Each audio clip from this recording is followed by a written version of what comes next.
Industries Network. My name's Nick Stopforth. I'm Head of Culture and Commercial at Doncaster Council, and I'll be hosting today's panel discussion before opening out to audience members to facilitate a wider discussion on today's topic. When it gets to the point of the wider discussion, if you have questions, please add these to the chat, because we'll be monitoring the chat and we'll respond to questions either through the chat or I'll pick them up as we go. As we only have a limited amount of time, if you have questions that we're not able to cover today, please email the network team on create@showroomworkstation.org.uk, and we can put that email address into the chat as well. It may well be the case that if there are questions we're not able to answer today, that we will produce a Q&A document which we circulate to members afterwards. It's the first time the network has organised a webinar, as previous events have been in person. The Showroom Workstation and South Yorkshire Mayoral Combined Authority continue to organise these events to support professionals across our industry, to connect and develop people, and we will be keen to hear your feedback on the format afterwards. If you don't have a role in terms of something to say, and this includes with my panel members as well, I would just ask that everybody in the room stays on mute until such time as you're speaking. That just helps avoid any distractions at any point. So to set the scene before I introduce our panel, today's topic is centred around Arts Council England's National Portfolio Organisation funding for the region. In South Yorkshire, Arts Council England announced in November that it was increasing funding across the region by £1.8 million a year. This takes the total investment to £21.2 million in South Yorkshire over 3 years from 2023 to 2026. This investment will go to 25 organisations right across the region, 6 of which are new to the Arts Council England investment programme, and we're delighted that the founders of 2 of these organisations, Utopia Theatre and the Gary Clark Company, are able to join our panel discussion today. Coming down the track is also the anticipated announcement of BFI funding, of which there are several organisations in South Yorkshire in the running, which would again be another boost to the industry. The recent Arts Council England investment increase is a good news story for the region, and has no doubt taken many years of collaboration and relationship building for many stakeholders to get to this point. That said, we also need to recognise that some organisations weren't able to secure the funding that they had hoped for. But in South Yorkshire, we are ambitious to continue to punch above our weight in terms of arts, culture and heritage. And that means we're keen to see what can be done to improve this in the future. This is supported by remarks made by Darren Henley, Chief Executive Officer of Arts Council England, at a recent Sheffield forum about Arts Council England wanting to invest more in the Sheffield City region. At the very same event, he encouraged us to talk to Arts Council England about the next round. So there are both opportunities and challenges ahead. Today, we would like to understand what some of these are and how we can move forward to ensure that as a collective, we can see that investment number increase for the next round of National Portfolio Organisation funding, because that will ultimately help our sector to thrive. I'm just going to introduce our panel guests, our speakers today. With us, I'm delighted to introduce you to, firstly, Mojisola Karim Elefuwoju, an award-winning director and founder of Utopia Theatre, a leading African theatre company based in Sheffield, which was successful in the recent National Portfolio Organisation round. Mojisola has an incredible career history and was staff director at the National Theatre, recipient of a 2017 Opera Awards Foundation bursary, a founding member of Mosaic Opera Collective, and is currently a visiting director at the British American Drama Academy and London South Bank University. So welcome, Mojisola. We have with us as well Rebecca Maddox, Head of Business Development for Culture at Sheffield City Council. Rebecca has had a long career in Rotherham and Sheffield councils, mainly with an anti-poverty and community focus, but for the past 9 years has supported cultural organisations in Sheffield through the Sheffield Culture Consortium, Sheffield Culture Collective, the Festivals Mentoring Group, the Visual Art Panel, and weekly culture updates, as well as project activity. So welcome, Rebecca, and I know you bring a wealth of experience, as I say, to this panel. And then as well, our our remaining panel member, Gary Clark, Artistic Director at award-winning dance theatre company, the Gary Clark Company. Based in Barnsley and renowned for high impact, high quality, and high legacy work, the company tours extensively on the mid-scale across the UK and continues to nurture new partners and touring networks at home and abroad. Gary has a driving desire to explore how transformative dance can be, what it can communicate, and how to positively represent, inspire, empower, and enrich the lives of people underserved in the arts, proving emphatically that art is for everyone. The Gary Clark Company has also been successful in the most recent National Portfolio Organisation round. So welcome, Gary, to this afternoon's webinar. That's the setting, the scene setting for you. That's the introductions to our panel members. I'll be here to just chair, keep things moving, and also representing Doncaster as well. And I'll look to input views from Doncaster into the discussion on behalf of the place and the people where I work. So we're into the part of the agenda, importantly, where I have a series of questions for the panel and to facilitate a discussion amongst the panel members. And my first question is for Gary and Mojisola. And I'd like to ask you both, how does it feel to have secured Arts Council England funding for the first time? And what opportunities does this open for your organisations?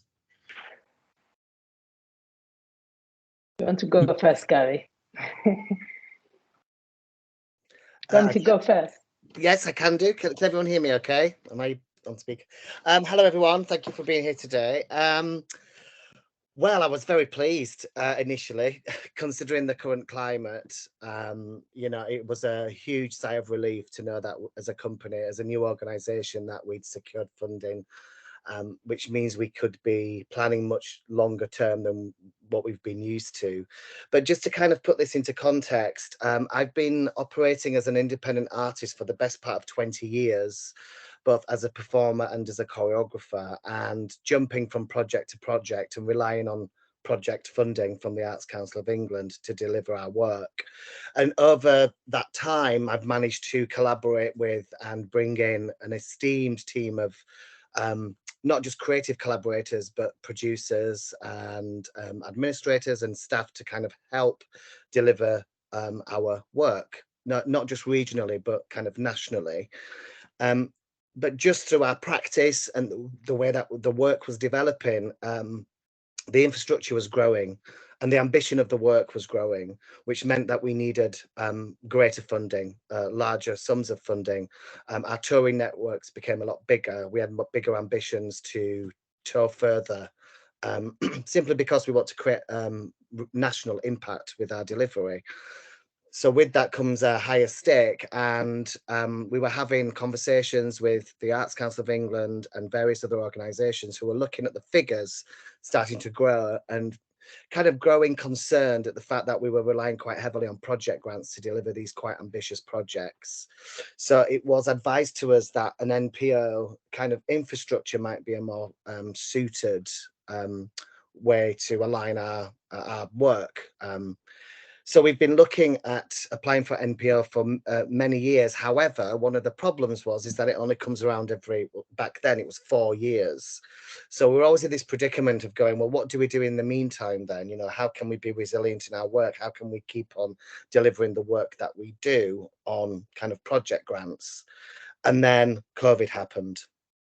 And just the act of COVID just allowed us to really understand the fragility of the arts and the funding and where we were at. So me and my brilliant producer, Annabelle Dunbar, we worked really hard to pull together quite quickly a team of people that we were looking strategically about the company's future and whether NPO now would be the time to do it. And we all agreed that it would be. So we applied, and you know, we got the funding. In terms of kind of our vision, I mean, we can plan ahead now in and think much longer term than we ever have done. We've always thought longer term, but the insecurity of project grants meant that we never knew if we could deliver them. It was always waiting until the next grant comes. So that just having that kind of support and knowing that's there over the 3 years really gives us some both strategic and creative thinking time, and to really try and tie our projects together as kind of one company, of one organization, one unit with one vision. It's great for us because it means we can embed ourselves in Barnsley. Like, you know, I'm from Barnsley, I'm from Grimethorpe. I've got a real passion for developing professional dance practice in the Barnsley region, which I think it's severely lacking at the minute. And I really hope that as a company, we can bring that to the forefront and right into the town and have kind of professional practice and community engagement at the heart of what we do, and to see how dance can positively impact Barnsley. It's great to just see the transformation that Barnsley's gone through already with its culture and its landscape. And I'm excited to see what we can add to that as a company, as a professional dance company, making in the region, but then also touring nationally. So that feels really positive. The NPO has also, in quite a rapid way, opened up a very strong, positive relationship with Barnsley Council, and they're really behind us and really on board with our vision, and we're trying to really work together to see how both us and them can match up what they do and what we do, so we don't just become a dance company that serve the council, but actually we're working collaboratively to see how our ambitions and projects can cross over, and where there's similarities or where we can where more attention needs to be spent. But that's already just been amazing over the last, you know, couple of months to start those conversations and have that level of support. That's quite quick. That's quite a journey for you, isn't it? And it's a journey that's now accelerating really on the back of your success with those collaborations and partnerships that it has enabled. I wondered Yes. if I could bring Modusola in just to provide your experience in terms of the success, what that means, and the opportunities that it now provides for you. So, I mean, yes, having secured NPO, it's meant that we're now able to, like Gary's mentioned, we're able to plan ahead in a much more kind of strategic way.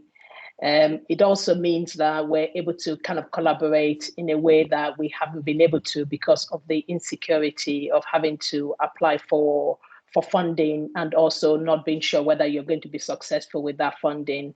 And I think if a lot of people know how the theatre works, a lot of big theatres like Sheffield Theatres and a lot of major theatres all around the country plan years in advance in terms of what they want to programme.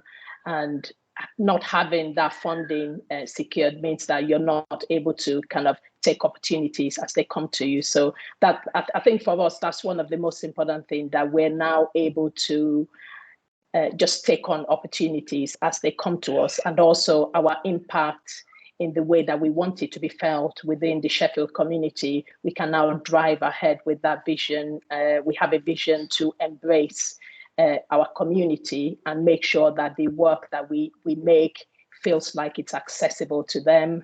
And that's our main mission, really, and to ensure that the relationship that we have with Sheffield Theatres, because we're a resident company there, that relationship is beneficial to both parties, in that we're able to kind of be that kind of conduit between them and some of the communities that they want to have access to.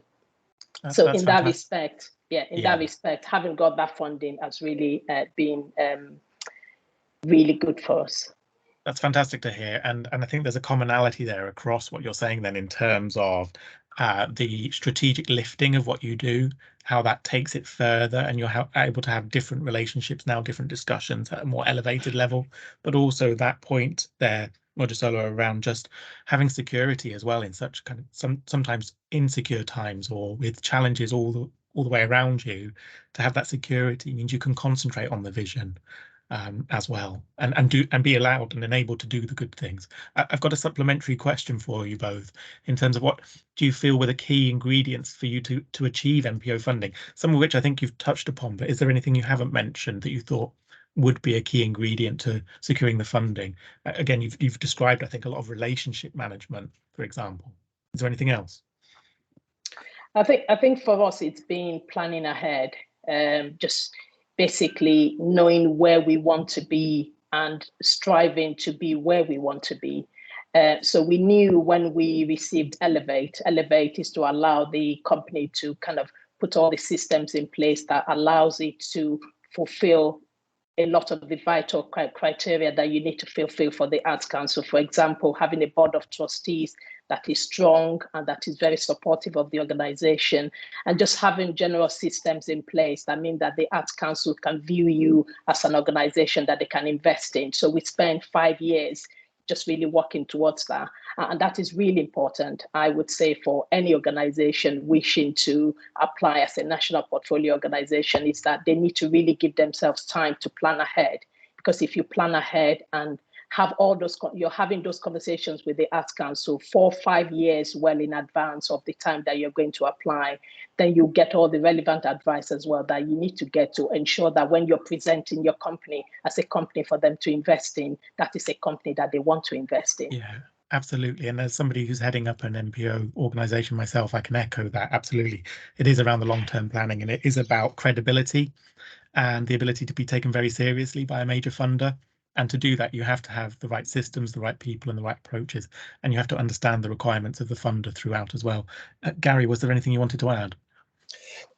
Yeah, exactly the same, really. We had the same path, but ours took 20 years rather than 5 years. I think it was a longer process because it was more of a natural build to where we got to in the end, but all the ingredients were very, very much the same. And I think in terms of, you know, some of the factors that helped us to secure it, I would hope that our kind of strong track record of making and delivering work with a team really helped strengthen the application, and our evidence and data collection over the last 20 years and our relationship with the Arts Council over the last 20 years, which, you know, 90% of the time has been very positive. They've really supported the work that we've delivered. So they've actually seen our growth from grassroots right up to where we are now. I also think that our mission and vision matched perfectly with the Let's Create strategy, just by the pure nature of how we operate as a company, and the work that we want to deliver seemed to match up really, really well.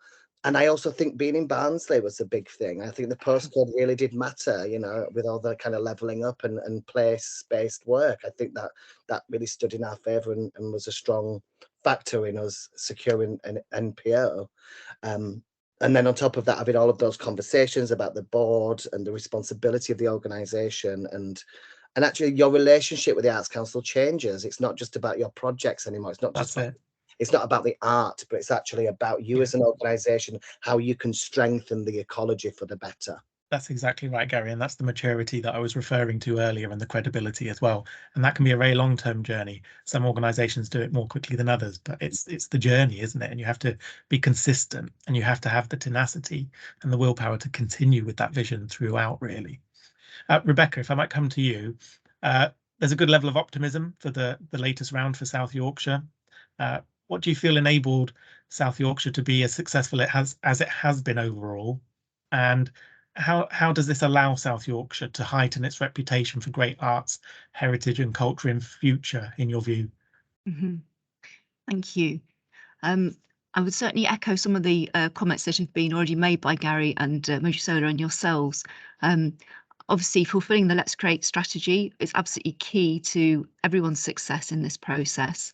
And I think also having Barnsley and Rotherham as priority places has been really great for the region.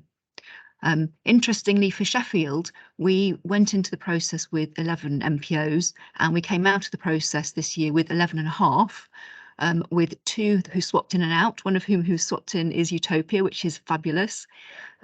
We also share Chol Theatre with Huddersfield as well. In the sort of the lead up to the whole process, perhaps unusually, the City Council and also the Sheffield Culture Collective were much more involved than in previous rounds in trying to bring potential applicants together.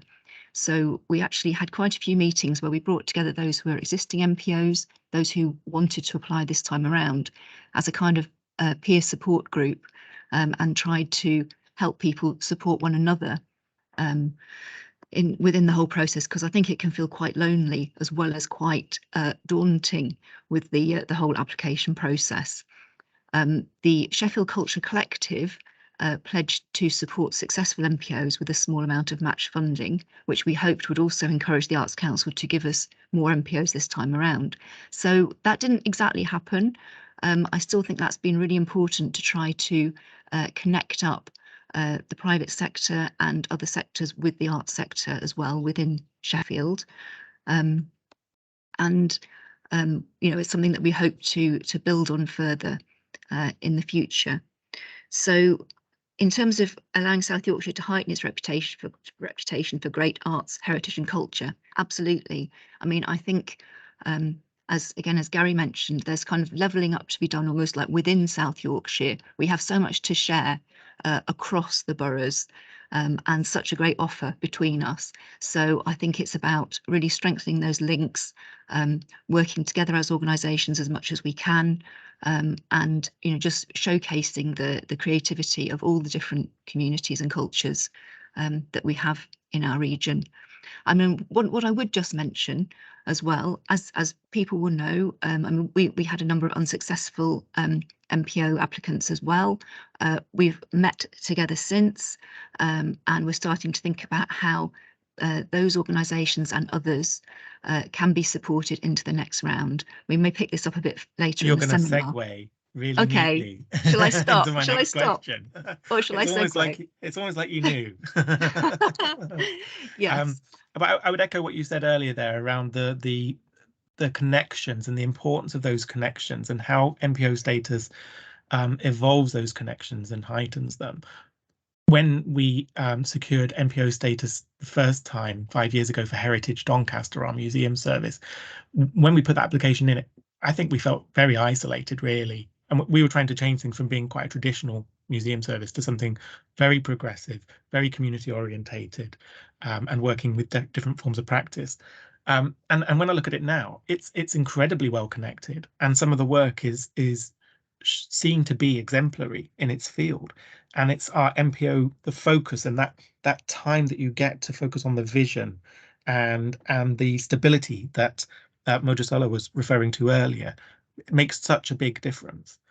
So I suspect getting those connections or identifying those connections early for those organisations that are considering NPO status, so that you don't feel isolated as you're going through the process.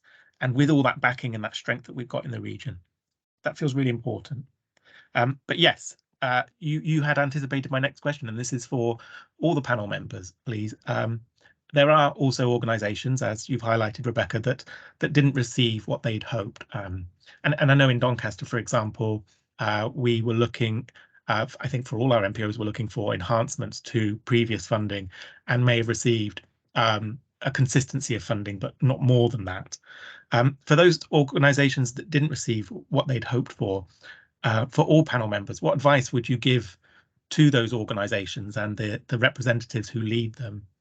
And what are the next steps to more organisations being successful in the future?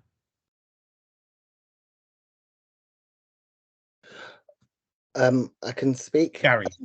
Well, I think this round of NPO is particularly interesting because I think simply because of the pandemic and you know, where we've all been financially and security wise, I know just a lot of my peers and people that I know in the industry were applying for NPO as a bit of a lifeline, you know, also as well to try and secure long-term funding as just a way of surviving as an organization, and actually not really thinking about whether they were right for it or not.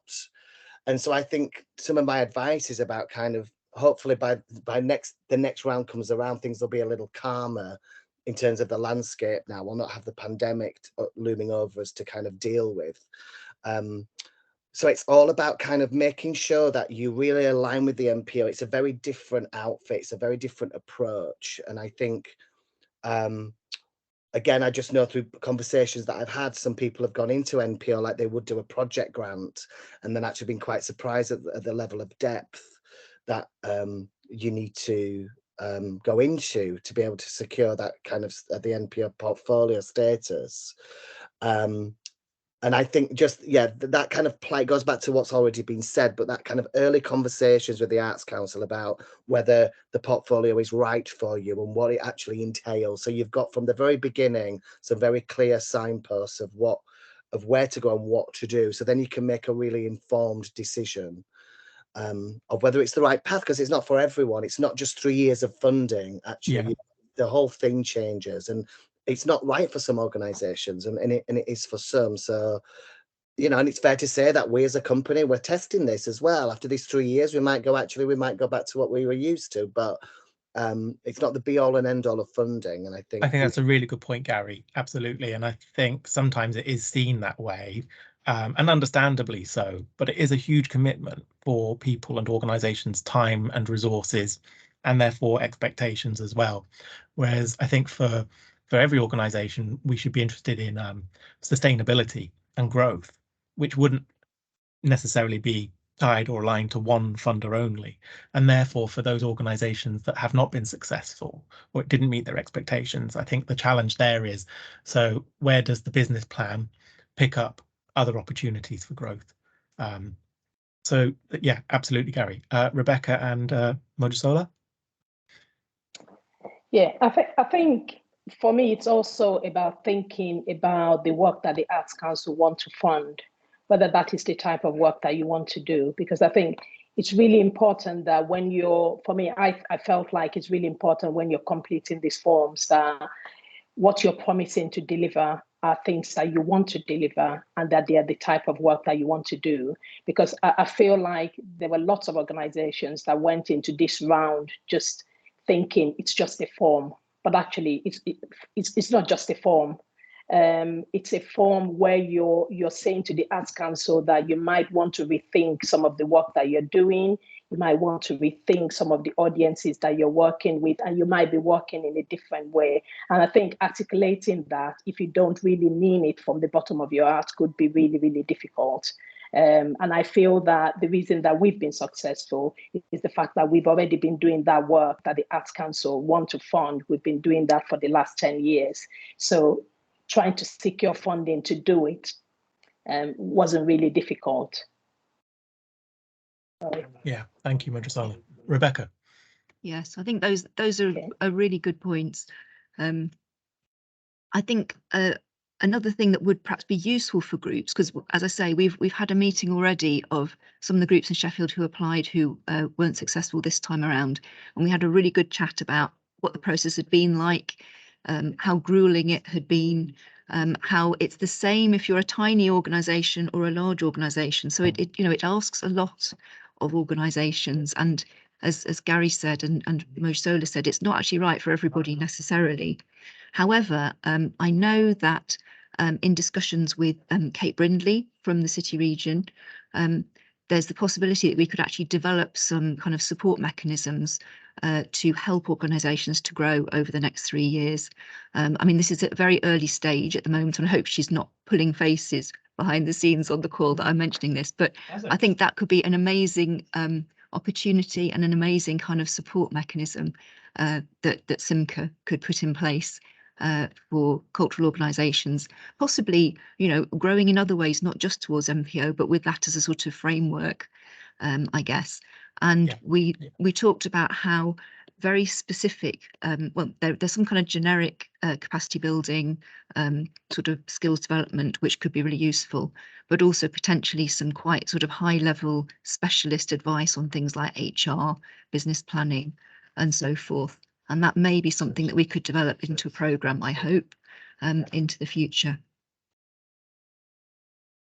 Agreed, and we'll see Kate, as Kate's on the agenda at the close of this workshop. So Kate is with us. Gary, did I see that? Did you have anything to add there? I've got something to add, which I think I'm hoping everyone will agree. Anyone that either succeeded in NPO or didn't, but went through the process, and I really hope that the Arts Council don't mind me saying this, but I do think the arrival of the new strategy on top of the new templates confused a lot of people. I think it was a big task to get our head around some of those templates that came out, and I know, senior arts managers and arts practitioners were also really struggling with some of these new languages and where to put information and how to navigate ourselves around the new the landscape of just that alone. The simple act of inputting the information in the right boxes in the right places. So you know, going back what Rebecca's saying in terms of moving forward with training, I think some of that in those areas would be really useful about how actually to input information and get your head around the language and what the Arts Council are wanting to hear within the very limited character count that you've got. You know, got to remember all of these other elements that have a huge impact on what you write and how you write it. Of course, with the Arts Council being such a large organisation with that national spread across the regions, I expect it has to find consistency in that messaging, of course. But equally, I wonder if there's something in there about that interface between both the city region and Arts Council, and then individual organisations and practitioners, to try and enable that to be as smooth as possible, really. And that's around perhaps advocacy and consultation. And maybe that's a bit more feedback for the right people to take away from here as well. Thank you, Gary. That's really a really valid point. And I know that I can reiterate that from my own experience as well. So it's not just you, but I had to get my head around it in the early days too. I think I've got my next question coming to the panel from Helen Jones. If Helen is with us, if you'd like to turn your camera on. There I am. Hello, Helen. Hello. Hi. So, would you like to ask your question directly to the panel? I think you had a question for me, Nick. Oh, no, it's the wrong way round. Bad chairing, isn't it? Look at that. Of course I did, because you're here to, I said this earlier, you're here to represent Rotherham, really. So, yeah. Yes, thank you. You'll keep me right. So, Helen, Flux was able to secure funding for your work in Rotherham, which is fantastic news, of course. Are there any tips you could share here based on what we've just heard as well and building on that? And do you think regional influence has a big part to play? Yeah, and there's other Rotherham colleagues on the call who've also secured NPO funding. So we're one of the Creative People and Places programmes. So our funding was actually secured back in 2019. We're funded through until 2025, but we are now an NPO as part of that portfolio as well. I think I'd be reiterating a lot of the things that Gary and Mojisola said around sort of clarity of purpose. But I think in this round, it was very place-based, and knowing your audience, knowing your assets, knowing what else is going on locally. I think that's incredibly important. Context for Rotherham prior to this round of funding, Rotherham was funded £2.42 per head. Leanne, correct me if that's the wrong figure, as opposed to Barnsley and Doncaster who are around £4.50 and Sheffield who are around £9.50 a head. So I mean, there were big gaps already. So we knew we were in a good position. But I think, and actually Rebecca touched upon it about that commitment from the local authority. We are a priority place, and that is because we have really fantastic, ambitious commitment from our local authority.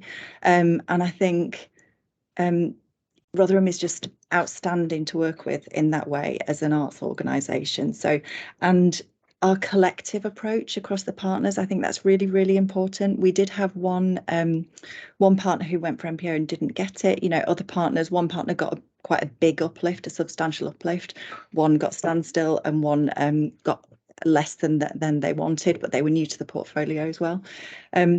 But I think what we've seen is a real kind of gathering around the partner that didn't get funding and support for them in other ways. And that's across the piece. That's not just local authority. So I really do think it's about that, bringing people together, knowing the landscape of what's coming up as well, because there is such a demand for funding. We knew it was a different landscape. I think Arts Council had 3 times as many applications as the previous round. So it was we knew it was a massive kind of heft uphill. But yeah, knowing your audience and it coming from a genuine need.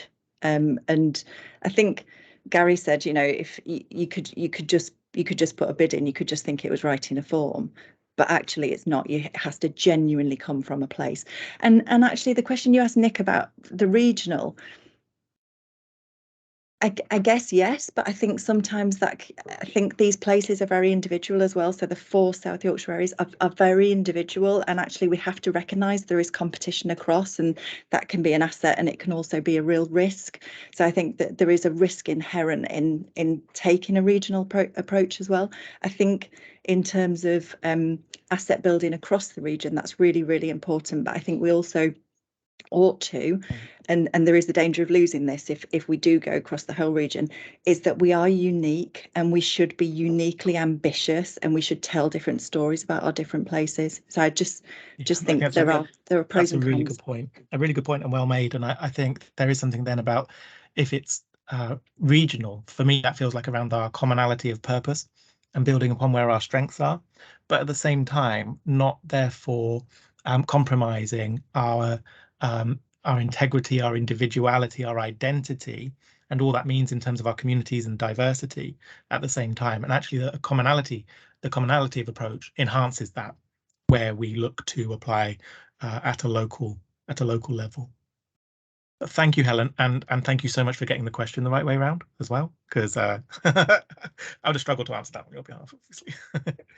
Okay, I've got just a couple more questions for the panel, and then we're going to go over to the Q&A. So for everybody, how do we work together as a force for good in terms of collectively raising the amount of Arts Council England funding that we see coming into the region? And are there some practical next steps that we should be considering?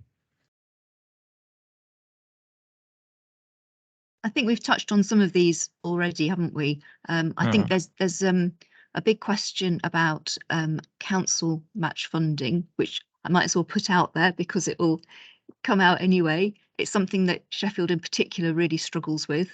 But in Sheffield, there's been a bit of a sudden realisation, particularly through the work of the Culture Collective, which has involved more senior leadership and officer and member, that culture is really important, and it feels like it's coming up the agenda.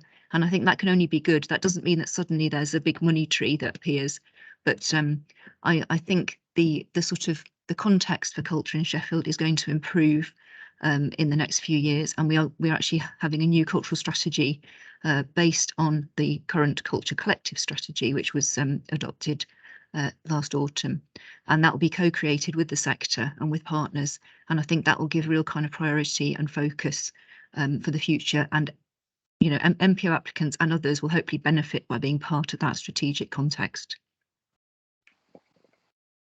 I think bigger organizations supporting the smaller organizations as well would really help, because one of the things that's led to Utopia's success has been the support that we've received from Sheffield Theatres, having been a resident company there for a number of years, supporting our work, investing in productions. I think all of those things as well would really, really help, because it's like a parent holding the hand of a child, and that holding of the hand can really help in kind of the enlightenment. They have more resources than Utopia could ever dream to have, and all of those resources being at our fingertips, and all of that advice and support in terms of putting in that application as well, and being allied with them in that way in terms of dreams and ambitions as well. It's been really, really helpful. And I think if more organizations can also support new organizations that are thinking of applying for NPO, I think that would also really improve the statistics. And I just want to echo all of that. I completely agree.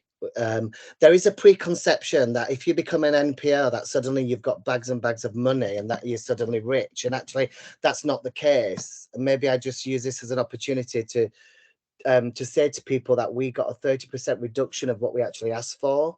So we've had to really kind of reduce our activity.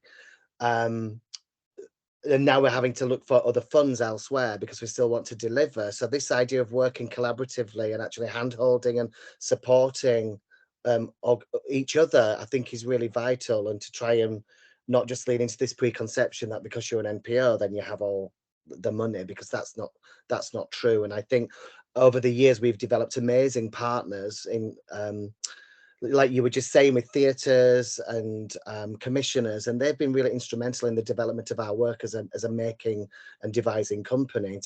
To keep those relationships going is vital for the future of our work. You know, that you know, it's about kind of looking at what people can provide and how we can support each other mutually, and sharing resources amongst that, I think, is really key. Thank you, Gary, and I just would echo that again. I think that idea around, or that concept around peer-to-peer support, mentoring, and where the maturity of an organisation can support new organisations or organisations that are new to Arts Council funding feels like a positive and practical next step. And so my final question, and really it's just a quick fire one before we open this out to the questions that we're receiving, are from a regional perspective then, how do we build on the success, and what would you suggest are actions for the region if channeled through this network and the mayoral combined authority? What would you suggest actions as a region should be at this point in time? I would say continue networking and see if there are kind of common elements of support which can be provided to groups who are have the ambition to grow. Thank you, Rebecca. Gary?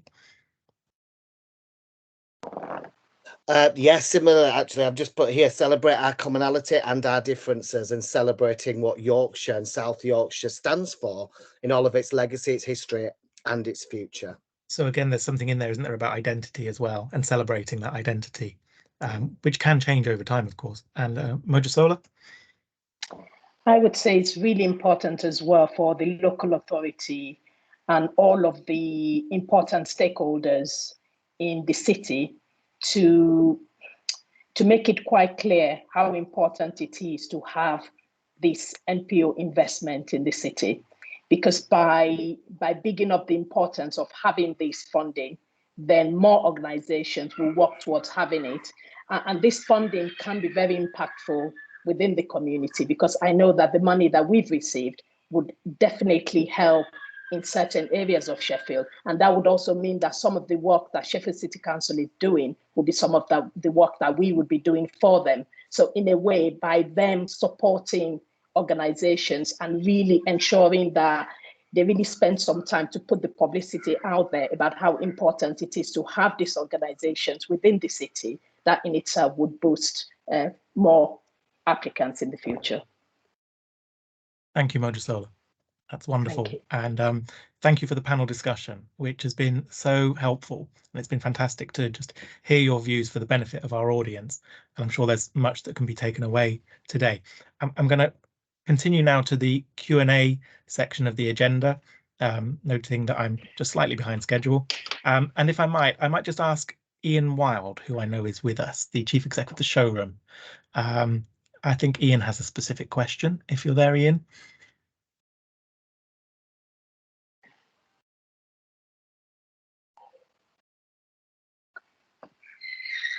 Or not. In which case, I will start to look at some of the comments in the chat. So I noticed one around the success or not of organisations considering NPO status. So this was from Kathy, I think, where the comment was, from Arts Council England, your application demonstrates a good contribution to creative people in a creative and cultural country. Seems you can write a good application, but be unsuccessful. Would any panel members have a comment towards that, please? I'm happy to comment. I think that's absolutely right. I think we have kind of evidence in Sheffield that there were a number of organisations who were very close to achieving funding, but partly because we were not a priority place, partly because the general level of oversubscription, which we've talked about, there were really good organisations who weren't successful this time, and that, which is just really sad. But clearly the Arts Council have some of the same funding pressures that we all have, and they had to make some quite tough decisions about maximising, well, sharing funds out across the country. They did move money out of London, which is obviously a good thing for the regions. But yes, I think there were some very tough decisions that had to be made. Absolutely. I've got a question that came through from Joe in the chat. Can we look at giving support sooner rather than later? And this follows on, I think, from the discussion point around the role of the combined mayoral authority, the network working together, and then local authorities, no doubt, as well. As when we're doing our own applications, we have less time, capacity, and energy to support other organisations. That's really something, again, about the strength of the network, isn't it, I think? and the strength where we have representatives and organisations that have been successful and have been successful for a long time as well, are very experienced with working with Arts Council England and knowing Arts Council England's expectations. That call of can we support sooner rather than later feels vital, really. I'm just looking through the, sorry, Rebecca, go on. Well, I was just going to say the fact that those discussions are happening now is perhaps hopeful, in that this is obviously, you know, the very beginning of the next cycle. So yes, something to crack on with. Yeah, yes, absolutely. Thank you. There's a comment from Mark. The key thing this round was geographical spread of the awards, specifically where activity is to take place. In 3 years, they may well be different priorities again. Given the pressures on small organisations, some more signposting from ACE over the limitations of their support and where it's going to be prioritised would be helpful to all. I can only say yes to that. That's a that's a given, but absolutely, absolutely, and especially for small organisations, so that organisations are more quickly and effectively able to respond to the funding asks, I think. And again, just working through chat. Molly's keeping me to time. There's a question from John, so I might make this the last question, if that's okay for the panel. How do we find the right message about what we get for culture per person in South Yorkshire compared to other areas? West Yorkshire and Greater Manchester get significantly more still. Rebecca, have you got a view on that one, I wondered? I think this is really important, and I think that's something that, again, working together across South Yorkshire is probably a good way of doing that. It kind of builds on a lot of the work which Kate has already been doing in terms of the strength of the sector and the value of the sector. Absolutely. Yeah. So yeah. I think it's trying to, you know, keep moving in the direction that we are in, and making sure that all 4 local authorities have got that message really clearly. Yeah, I think that's a really good point. And to just echo that, I know that the work of Kate and the Culture Office has been very much focused on the data, the narratives, the collective working, and then very senior level advocacy as well. So I think there's a job still to be done, but in response to what John's asked there, I think we are moving in the right direction. Quickly then, just one last question from Sophie, and then I will close this. Will we, as South Yorkshire, be keeping up a dialogue with Arts Council England and feeding back from this session? Clarity over how priority places are defined and how long a place is a priority would be useful. For example, how can we inform this? I think that's an action we'll take back, both from the network and from the perspective of the mayoral combined authority, to assess how we manage that dialogue. And again, I know that Kate works at that kind of senior level very closely with senior Arts Council representatives, so I'm sure all of this will be in the mix when Kate has those discussions and when our senior officers in local authorities have those discussions with senior Arts Council England representatives as well. I think that's it for me on the agenda. I'm just going to say thank you to the panel, the guests that we have, who are all amazing. Thank you for Helen and keeping me right, and then also thank you to Molly and Kaylee, who have been working hard behind the scenes to keep all of this on track. So thank you all. I'm going to hand over to Kate and Ian to go through the conclusion to the webinar. Thank you, everybody. Thanks for your participation and the great chat and comments, all of which are really, really helpful. And thank you, Nick, for chairing so brilliantly, and Molly and Kaylee for all their behind the scenes work, running these things smoothly. I would love to know, even just as a bit of a straw poll, about whether people find a webinar helpful. Thank you, Rebecca, for your clapping hands. That's an instant straw poll for me. So if there isn't any show of reaction from you now, that would be helpful. Or anything you want to put in the chat about whether a webinar style in future is helpful, just to keep us talking to each other on a regular basis. If there's particular things that you'd love to talk about, or things that we can have for future discussions, then please can I just encourage you to be in touch with the network or me directly. So yes, I can see lots of yeses. That's really great. Oh, really, really great. Because just to reiterate what the panel said, and that is that I think we've got to work collectively for South Yorkshire to improve our share with the Arts Council, and the Arts Council, I think they want to fund South Yorkshire more. You know, that's what I hear from them all the time, but they want to see us really being ambitious and working together to do that, and obviously putting in our commitment as well. So there's lots of really great comments today about what people need in terms of sport capacity, and certainly I talk to the Arts Council regularly, as my colleagues do, and I think it's incumbent on all of us to try and push forward this collectively, so that we can get the best for our region. I'm going to just hand over to Ian, actually, who's been working with me on network events for the last 18 months. So Ian.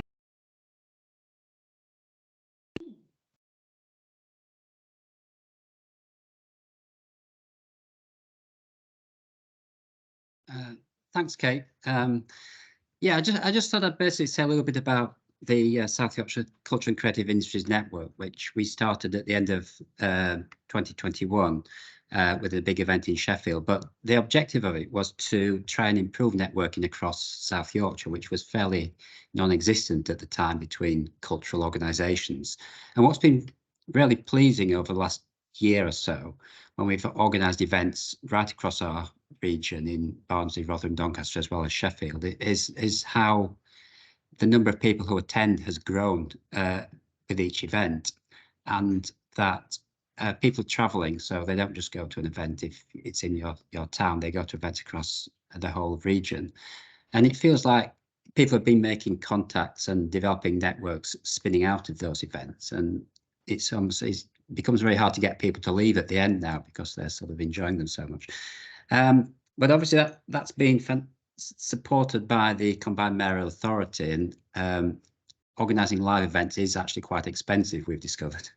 And so this is a bit of an experiment today to see if we can carry on this work with online events, with webinars. So I'm very keen to get, first of all, feedback on if this has worked. I've seen lots of yeses in the chat, so I assume people have enjoyed this. Someone's just said they enjoyed the free pizza and beer that we provided, which was part of the cost, which is good to know. And I suppose the other part of the feedback we'd like is what sort of topics will be useful or interesting for people if we do further webinars. So just feel free to feed that back and say what you want, and hopefully as it progresses, more and more people will join the network.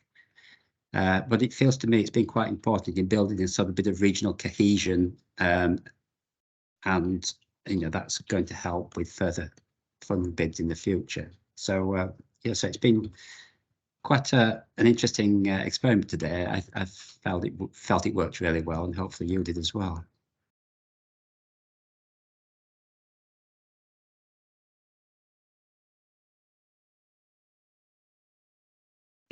Thank you so much. Shall I round up? Thank you everybody again for coming. Really, really appreciate it. And pass on our details of the network to anyone that you know might find it helpful, and we'll be in touch about future events. But please let us know if there's anything you'd like to talk about or anything you'd like to organise or host. This is really your network, and we're here to facilitate that. So thank you and have a great rest of the day. Really great to see you all. All right, goodbye. Bye-bye. Thanks, everyone. Right, thank you. That's good one.